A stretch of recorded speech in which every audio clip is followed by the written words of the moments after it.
Buenas tardes a todos. Muy bien, bueno, el día de hoy les voy a hablar de la solución BladeOps. La idea es justamente esa, resaltar las características clave de este sistema, ¿no? Del BladeOps en las aplicaciones de un contexto de IT, que consideramos nosotros el contexto más apropiado para este equipo, ¿no? Ojalá que logremos ese objetivo, ya ustedes me dirán al final. Bien, entonces para entrar en ese contexto justamente, yo creo que esta imagen para todos es familiar, todos la han visto. ¿Qué es lo que pasa en un minuto en internet? ¿Va? Todos han visto esta imagen, ¿no? De diferentes colores y sabores y con diferentes dígitos o números, ¿no? Busqué esta y encontré una en la fuente de techspartan.com porque es la que nos da una referencia de 2 años consecutivos, la misma casa encuestadora, ¿no? Entonces, estos son los números que nos arroja de lo que sucede en un minuto en internet en 2013. Obviamente que esto pues ya se multiplicó, se incrementó exponencialmente, ¿no? Pero finalmente tenemos aquí una referencia de 2013 versus 2014 y ven ustedes cómo en comparación, ¿no? Los logins de Facebook, las fotografías de Instagram, los tweets, ¿no? Y la cantidad de usuarios en internet de un año a otro, ¿no? Y el porcentaje de población, ahorita creo que anda ya como por el 60% me parece, ¿no? Entonces, yo sé que han visto esta gráfica, no es la idea hablar de esto, pero sí es un poquito entrar en el contexto de qué es lo que está pasando con la información, con las tecnologías de información, con las grandes tendencias de movilidad, de Big Data, de virtualización, del Internet de las cosas. Entonces, vean los incrementos, ¿no? que se han dado de un año a otro, de 2013 a 2014. Y por eso tomé esta referencia porque fue la que encontré, digamos, que hacía sentido, hacía coherencia, ¿no? Nos daba 2 años, ¿no? 2 años de referencia, ¿no? Porque hay otros que tienen, qué sé yo, 2015, 2016. Entonces vean los incrementos realmente en cantidad de información, ¿no? Y de porcentaje de usuarios, etcétera, que se da. Entonces, esto es como para abrir boca, ¿no? Un poquito el contexto, prepararlo. ¿Y dónde, digan ustedes, en dónde se procesa y almacena toda esa información? Todo lo que estamos intercambiando ahorita en nuestros teléfonos inteligentes, correo, fotos, Facebook, que ojalá no haya muchos por ahí, ya vi por allá al caballero. No, no es cierto. La verdad es, ¿dónde se almacena esa información? En servidores, ¿no? Lo que le llamamos la nube, ¿no? La nube es una infraestructura de tecnologías de información. Son servidores, son switches de red, son unidades de almacenamiento, son plataformas de virtualización, ¿no? Que están efectivamente, ¿no? Ese es el data center, por ejemplo, de Facebook, una fotografía. Tenemos por acá otro también de Google, ¿no? Este es uno de Google. Y finalmente, claro, estamos hablando de hyperscale, ¿no? De hiperconvergencia a escalas muy, muy grandes, ¿no? Y sabemos que pues ahí están el Big Five, ¿no? Entonces, ahí justamente está toda esa información almacenada. Pero, ok, hablamos de servidores, hablamos, ya nos decía Víctor, de servidores de muchos tipos, de equipos de red, de infraestructura. ¿Y qué es lo que falta? Claro, finalmente lo que falta, y es un mensaje que hemos venido también enviando, algunos de ustedes probablemente por ahí lo han visto, Eaton como el quinto elemento de la infraestructura convergente de TI, ¿no? Entonces, justamente ese es el contexto que yo quería mostrarles, quería prepararles para el BladeOps, porque es un equipo que está concebido para esos ambientes, para esos hyperscale, ¿no?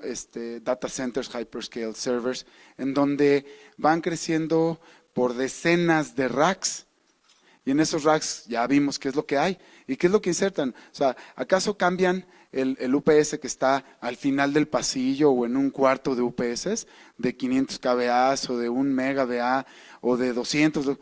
No, realmente lo que hacen en esos casos es integrar un equipo como este, ¿no? Eso es lo que están haciendo, integrar un BladeOps que tiene características muy específicas, muy particulares, ¿vale? Entonces, está diseñado para data centers con requerimientos de 12 a 60. Ahorita vamos a hablar un poquito más a detalle del BladeOps, ¿no? Entonces, ese es el contexto. Bien, entonces, ¿cuáles son los atributos clave del BladeOps? Alta eficiencia, disminuye el TCO. Jorge, al principio, ¿se acuerdan? Hablaba un poco del TCO, del Total Cost of Ownership. A menor pérdida de energía, tenemos menor generación de calor. Confiabilidad y redundancia, tenemos alta disponibilidad con menor inversión. Vamos creciendo conforme lo vamos necesitando, ¿no? La escalabilidad y flexibilidad. La alta densidad, menor huella también. Ustedes saben que versus la competencia tenemos equipos, y más adelante lo van a ver en una diapositiva, tenemos equipos que tienen el menor footprint del mercado, ¿no? Y eso es una de las grandes ventajas que Eaton tiene en su portafolio, ¿no? Hablando obviamente del portafolio trifásico, ¿no? Modularidad, pues desde luego, ¿no? Es lo que hablamos justamente, cómo crecen esos grandes data centers de Microsoft, de Facebook, de Google, justamente de esta forma, con este tipo de equipos, ¿no? Continuando con esos atributos clave, desde 12 kilowatts, ¿no? en un módulo. Esto es un modulito, ustedes ya todos lo conocen, o bueno, la mayoría lo conoce. Tenemos que esto es un módulo de 12 kilowatts, es un módulo de BladeOps. Ocupa 6 unidades de rack. Es montable en rack, este sí no se puede colocar como torre, por supuesto. Este es montable en rack, ligero, módulo electrónico y de baterías hot swappable. Aquí está el módulo electrónico y estos son los módulos de baterías. En diapositivas posteriores van a ver cómo se insertan, cómo operan cada uno de ellos, son hot swappable, etcétera. Tenemos también el bypass de mantenimiento en cada chasis, igual, un bypass interno, y también tenemos uno externo. También vamos a hablar en diapositivas posteriores de eso, ¿no? Tenemos también, desde luego, el emparalelaje. Tenemos sistemas preensamblados también de 24, 36, 48, 60, que también se pueden vender así, ¿no? Cuando hablamos de rack de 19 pulgadas, bueno, hablamos 19 pulgadas de ancho y 42 de alto. Es un rack, un gabinete de 4 postes, digamos, estándar. ¿Están de acuerdo todos? Eso es una medida estándar, ¿no? 19 por 42, ¿no? O 42 por 19, ¿no? Y finalmente, bueno, los strings de baterías también paralelos, ¿no? Incrementan la disponibilidad del sistema, reduciendo la posibilidad de fallas. Continuando con los atributos clave, los receptáculos, ¿no? Receptáculos con breaker, el único sistema en el mercado que tiene las dos cosas, ¿no? El UPS como tal y la distribución. 2 bahías para X-Slot, todo el mundo acá sabe qué es el X-Slot, ¿verdad? Bahías de comunicación, exactamente, ¿no? Bahías de comunicación para las tarjetas de tamaño, como tipo la ConnectOps X, ¿no? Que fue muy famosa y muy socorrida. Ahora ya saben que pues ya está la Power Expert Gateway Card, ¿no? Variedad de cables de entrada y salida, igual ya saben que eso también es un plus, ¿no? Estos son los que comúnmente utilizamos. Y pues desde luego los CBMs para proveer tiempo adicional de respaldo, ¿no? ¿Cuáles son las piezas internas? Bueno, hablando estrictamente del módulo de UPS, aquí está el módulo de electrónica, vista posterior, vista frontal, los ventiladores, y hablando del diagrama unifilar, pues aquí está su rectificador, inversor, switch estático, y tenemos desde luego los módulos de baterías, que recuerden son hot swappable, ¿no? Y eso viene en un chasis como este. Una vez que nosotros instalamos ese chasis en el rack, ya está. Lo demás ya es intercambiable, ¿no? Es hot swappable. Ese gabinete, ese chasis queda ahí adentro, queda montado en el rack y lo único que sacamos, metemos si es necesario por servicio, por reparación, son justamente los módulos que veíamos en la diapositiva anterior. Estos módulos, ya sea el de potencia o el de baterías, ¿no? De acuerdo a la necesidad. En diapositiva posterior vamos a hablar de eso. Ensamblando las piezas, bueno, pues ahí tenemos el chasis, como ya les comentaba, entrada, salida, y posteriormente lo que hacemos, insertamos el módulo de electrónica, ¿no? Que es el que les mostraba hace un momento, y después los módulos de baterías, ¿no? Si alguna de esas baterías está dañada en caliente de ese mismo módulo, podemos sacarlos e intercambiarlos, ¿de acuerdo? Sistema de energía modular. ¿Cómo funciona? ¿Es N+1 es en todo el sistema? Por módulo, exactamente. es por módulo, ¿no? Entonces podemos llegar hasta 60 kilowatts, 5 por 12, ¿no? Y un módulo extra para brindar redundancia, ¿no? Entonces es N+1 en módulos, ¿verdad? Bien. Entonces, ¿qué sucede? Bueno, tenemos aquí la alimentación, tenemos la salida hacia la carga, tenemos aquí nuestra barra de paralelaje, barra de corriente, alimentación. ¿Y qué sucede si tenemos una falla en el módulo de potencia? Se pone en letra clarita, pero dice aquí falla del módulo de potencia. ¿Qué pasa si este módulo falla? Simple y sencillamente lo retiramos, insertamos uno nuevo, ¿no? ¿Qué pasa si falla las baterías? Pues igual, sacamos las baterías, insertamos unas nuevas y listo, en caliente. No tenemos que dar de baja la carga, ¿no? ¿Qué pasa si falla un chasis? Pues igual, ¿no? Sacamos el chasis completo e insertamos uno nuevo, ¿no? ¿Cómo trabaja? El sistema está protegiendo la carga. Lo que pasa es que no toda la electrónica está operando. Efectivamente, como comenta Arturo, el sistema está trabajando, está haciendo su función, está protegiendo la carga a la salida. Sin embargo, no toda la electrónica bueno, ya no tengo aquí el módulo, pero vamos, del módulo electrónico, el módulo de potencia está trabajando. Es decir, que únicamente los elementos que pueden llegar a proteger de alguno de los 9 problemas comunes que hemos hablado, está listo para entrar en operación. Pero no lo está, como dice Arturo, está como en un modo línea interactivo, ¿no? Entonces, en el momento que alguno de esos 9 problemas se suscita, esa electrónica está lista para proteger la carga.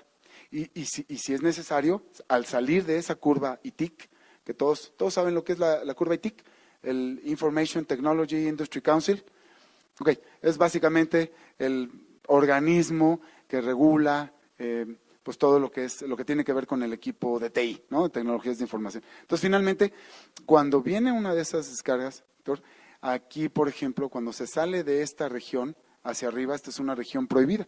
Y esa región es la que puede ocasionar un daño al equipo de TI, ¿no?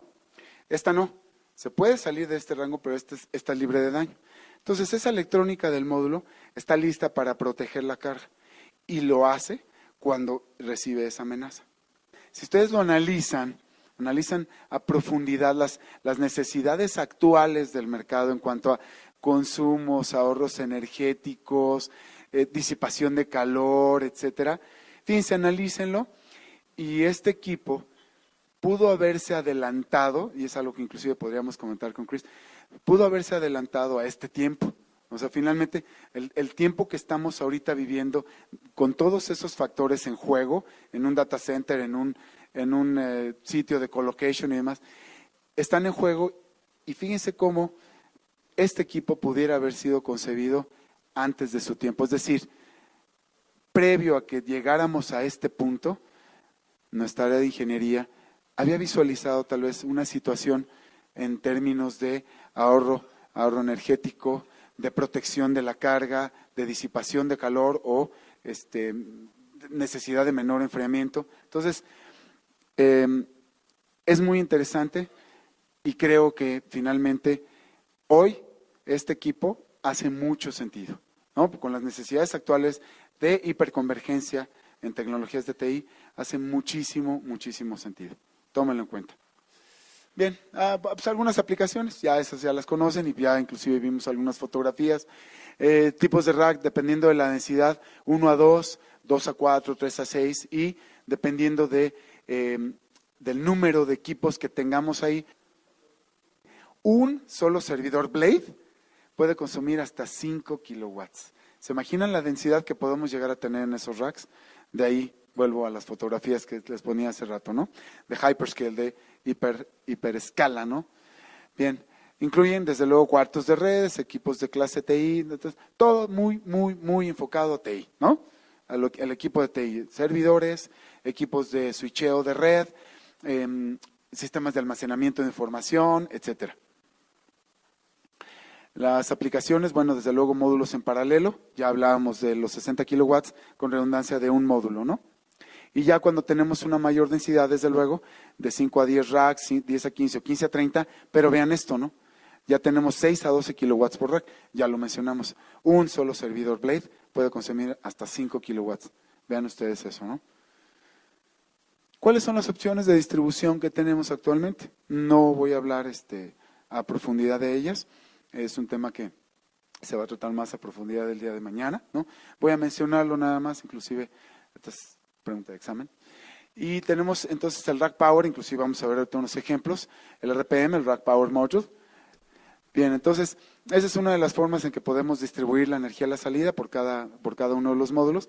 Tenemos también el PDU con bypass y también el Power Distribution Rack, ¿no? O también, por ejemplo, el RPP.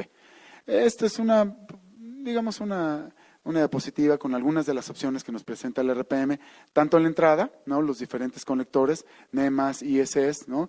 Conexiones directas, ¿no? Por las fases, y desde luego, pues los diferentes conectores a la salida, receptáculos, perdón, a la salida, ¿no?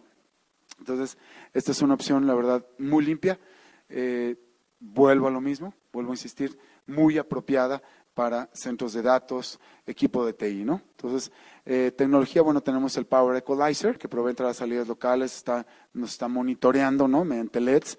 Y desde luego, entonces, el slot para la tarjeta de comunicación, ¿no? Que también esa nos da una interfaz de comunicación, podemos estar viendo los diferentes breakers, uno por uno, etcétera, ¿no? Entonces, está muy, muy interesante, es la PXGX.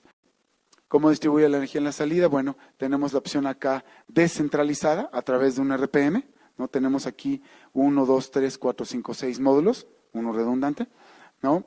Y acá los distintos RPMs, uno por módulo, o centralizada con un PDU, ¿no? Entonces, son las dos formas que tenemos. Hay muchas opciones, desde luego. La escalabilidad, ya saben ustedes cómo podemos crecer de un solo módulo a 4 y hasta 6, ¿no? Con redundancia de 1. Esto es lo que les comentaba respecto a la densidad versus el tamaño, versus el footprint, ¿no? Tenemos un sistema BladeOps en configuración de 60 kilowatts N+1 que ocupa esta área de 7 pies versus el de la competencia A y competencia B, ¿no? Que nos ocupa pues aquí más del doble y aquí mucho más del triple, ¿no? Entonces, un diferenciador importante. Los accesorios, la barra de paralelaje, el MBM, el EBM como habíamos comentado.